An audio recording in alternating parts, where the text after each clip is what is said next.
everybody, this is Joel DeWitt with Nintendo World Report, and we're here with Scott, and your role is Studio director and senior producer. Yeah, and I started at Motherland Studio, where we built up the first 3 games in the Super Mega series, and then as of 2021, we joined EA through acquisition, and then Super Mega 4 is the first one with EA. Congratulations on that. So, how has the experience been switching from that independent focus and being integrated into a larger organization? I know EA, they've got a long legacy of sports titles, and I imagine that might be a helpful resource. Definitely.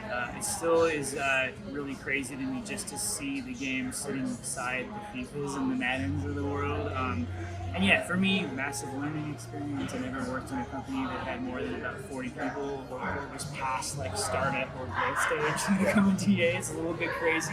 A lot of like learning how to find my way around and for our team to find their way around. But EA's treated us really well. They've taken really good care of us and really started looking at people who've been working with them. They really try to help us grow this game. For sure. This is the fourth in the entry. It seems like so far you've been pretty successful and happy with the way things have gone. What kind of things have you learned in the process of going through developing and releasing these different titles? Well, yeah, I mean, it's interesting. I mean, complexity management is one thing. Super Mega Baseball game started out as like, relatively simple game. And as the years have gone by, we've added more and more to the game. And it's like, we have to continually reevaluate, like, are we sticking to the, like, core values of simplicity as we add all of these new features to the game? So just try to, like, thread the needle and find that right balance between adding new mechanics and new ways to play, new depth, but also not overburdening the player with complexity. That's been one thing that's been really interesting over the years.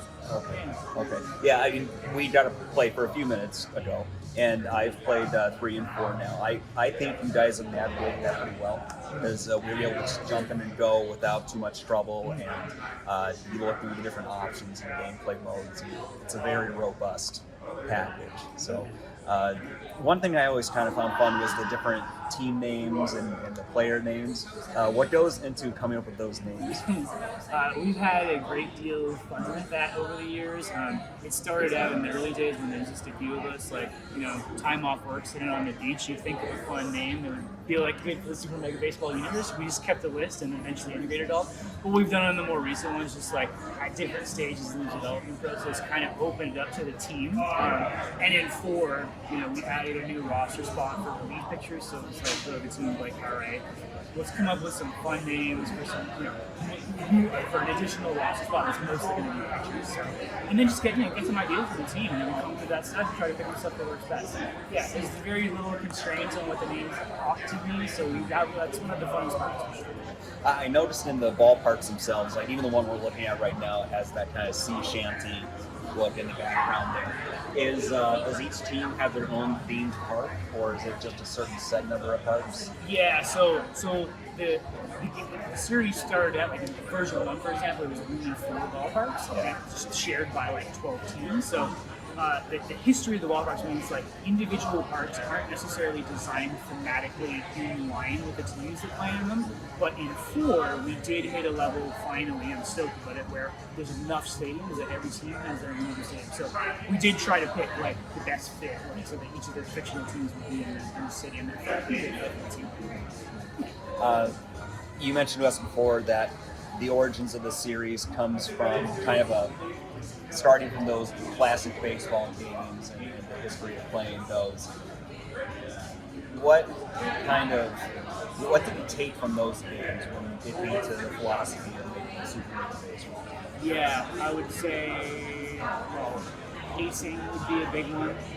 That ability to just like blast through games in a short amount of time. That's something that I found frustrating about all the other sports games on the market. Is just how much time we spend on presentation and just being praised when I just really want to play. So pacing would be a big one. The focus on like multiplayer and like easy couch play was a big one in the early days. This game has like a lot of different ways to play with friends, competitively or casually, so that's been huge.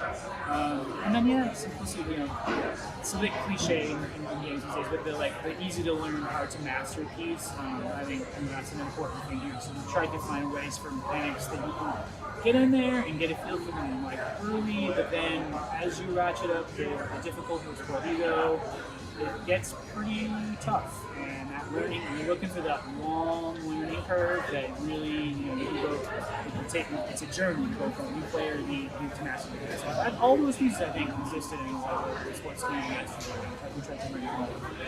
Yeah, one thing you pointed out to us that was interesting, the difficulty modes settings were kind of modular a little bit. So is that a more recent change to the game? No, we've had the like configuration of the difficulty levels in the game for a while. Like the way I think about that stuff, it's like you're gonna in a sports game, you're probably gonna be having the most fun when you're in a tight competitive game. It gets a little bit less interesting when you get blown out or when you're going to a team out. So the reason we have such that like level of granularity on the difficulty system and the ability to configure it like per mechanic is just to try to set it up so that our players can like be in that zone of flow, like at the limit of their ability in each mechanic. Always sort of feeling challenged, but also not feeling like it's impossible. Trying to find that sweet spot. Okay. So 4 games out, and I'm afraid I didn't check the release schedule exactly. Is this something that you expect to continue on as a series, like every year, every couple of years? What does that look like? Yeah, right now, just like the previous couple of games in the series, we're planning to make sure that there's like a healthy number of updates. Like on 2 and 3, we had some nice features and improvements come well after launch. So we'll look to like uphold that as much as possible to make it forward here. And then in the meantime, try to figure out what's next. But I got lots of partners to talk to before we'll be ready to say too much about it. I understand. How much does fan and player feedback come into some of your iterations and improvements? Yeah, massive. I mean, that's been the main driver of what has come into the series. I mean, obviously there's a component of what the dev team wants to do. You know, in this game there are bits and pieces that really only grow the game, bring a wider audience to the game.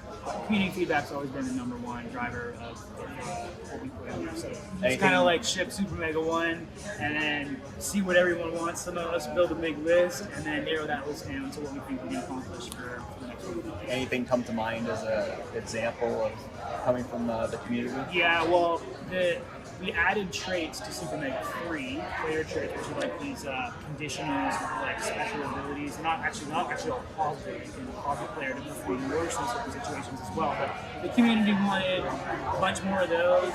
Lots of people wrote lists, like wish lists of that stuff. So we went from a small number of traits, like I think we tripled or quadrupled the number of traits that were in the game. And then also tied that into another thing that we were doing was like a little bit more interesting,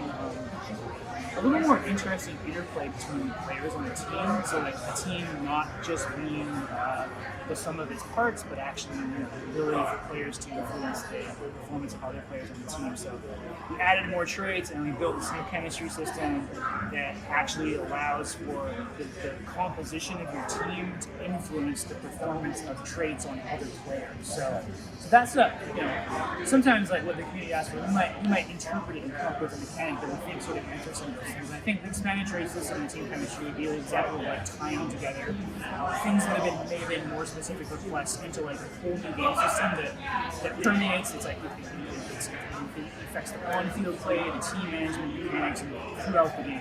So team chemistry and traits would be a good example of it. Very cool, and it sounds like that kind of feedback is part of what brings the added complexity to the game that maybe you're mindful of when you're keeping its roots from what they are. Yeah.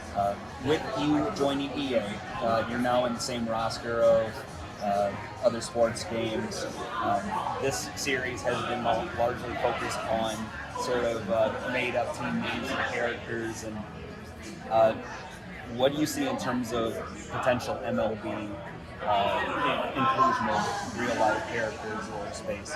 Yeah. Well, something we were mindful of coming into this game was just trying to. We know like our existing community has played with and loves the creative content, the fictional content that we've had in the game over there. So we had to be really thoughtful. Like, you can't just make the game into a licensed game. That's actually not. A lot of our community doesn't want that. So we thought that like a good step for this one, like a good kind of first toes into licensing and bringing licensed content, it held the sort of timeless nature of the game. This game's like Super Mega 3 and 2, but these are games you can pick up 5 years later, and they're not out of date in any way because they're not tied to a real world season in sports. So we got a really good first step for the series was to start with MLB Legends. Guys, it's like 5 years, 10 years from now, they're not going to be any less legendary than they are right now. So that felt like a really good fit for the timeless nature of the series. As for like what happens going forward with the series, can't really say too much yet. Nothing specific in the works. Future that's all for the future. Got it. Okay. One more question here. Let's say theoretically, there's going to be a super mega other sport game. What would your dream other sport game be? Well, I grew up in Canada, so I love hockey as well. That's another sport I'm a big fan of. I'm a big NFL fan too. I love American football. At a completely personal, individual level, like those are my two. Okay. Different answers from different people on our team and all that, but those would be my favorites. Maybe that's Super Mega Golf can be referring to. Super Mega Golf. Super Mega Golf. That could go places. Well, if you ever do Super Mega Hockey, let us know. I think there's definitely like a gap in that type of gameplay in the same way that classic baseball isn't quite there until you guys arrive. So, what does your legacy mean to you so far, as far as like now in the 4th game? Yeah, man, as a studio, I mean, we want to. I think there's a set of tools we've developed as a team over the years, and I hope that we can carry that stuff forward into our future games. That it would be accessible, easy to play games for all. We want to make stuff for that families can play, and we love Twitch mechanics and like scalable Twitch mechanics that can go from like easy to hard. That's values we kind of took into this from the very beginning that we're going to want to take forward into anything else we do. And I don't see us switching and working on something that's like it's like in a realistic direction. We love the like lighter heart space with the colorful tone.